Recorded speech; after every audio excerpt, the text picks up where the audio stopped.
بسم اللہ الرحمن الرحیم۔ ایک چوہا ایک کسان کے گھر میں بل بنا کر رہتا تھا۔ ایک دن چوہے نے دیکھا کہ کسان اور اس کی بیوی ایک تھیلے سے کچھ نکال رہے ہیں۔ چوہے نے سوچا کہ شاید کچھ کھانے کا سامان ہے۔ خوب غور سے دیکھنے پر اس نے پایا کہ وہ ایک چوہے دانی تھی۔ خطرہ بھانپنے پر اس نے گھر کے پچھلے حصے میں جا کر کبوتر کو یہ بات بتائی کہ گھر میں چوہے دانی آ گئی ہے۔ کبوتر نے مذاق اڑاتے ہوئے کہا کہ مجھے کون سا اس میں پھنسنا ہے۔ مایوس چوہا یہ بات مرغ کو بتانے لگا۔ مرغ نے مذاق اڑاتے ہوئے کہا کہ جا بھائی جا، یہ میرا مسئلہ نہیں ہے۔ مایوس چوہے نے پھر جا کر یہ بات بکرے کو بتائی اور بکرا ہنستے ہنستے لوٹ پوٹ ہونے لگا۔ اسی رات چوہے دانی میں کھٹاک کی ایک آواز ہوئی جس میں ایک زہریلا سانپ پھنس گیا تھا۔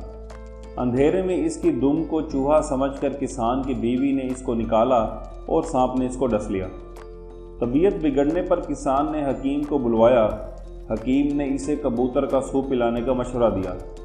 کبوتر ابھی برتن میں ابل ہی رہا تھا کہ خبر سن کر کسان کے کئی رشتہ دار ملنے آ پہنچے، جن کے کھانے کا انتظام کرنے کے لیے مرغ کو ذبح کرنا پڑا۔ کچھ دنوں کے بعد کسان کی بیوی مر گئی۔ جنازے کے بعد مہمانوں کی ضیافت کے لیے بکرا پروسنے کے علاوہ کوئی چارہ نہ تھا۔ چوہا دور جا چکا تھا، بہت دور۔ اگلی بار کوئی آپ کو اپنے مسئلے کے بارے میں بتائے اور آپ کو لگے کہ یہ میرا مسئلہ نہیں ہے تو انتظار کیجیے اور دوبارہ سوچیں۔ ہم سب خطرے میں ہیں۔ سماج کا ایک عضو، ایک طبقہ، ایک شہری خطرے میں ہے تو پورا ملک خطرے میں ہے۔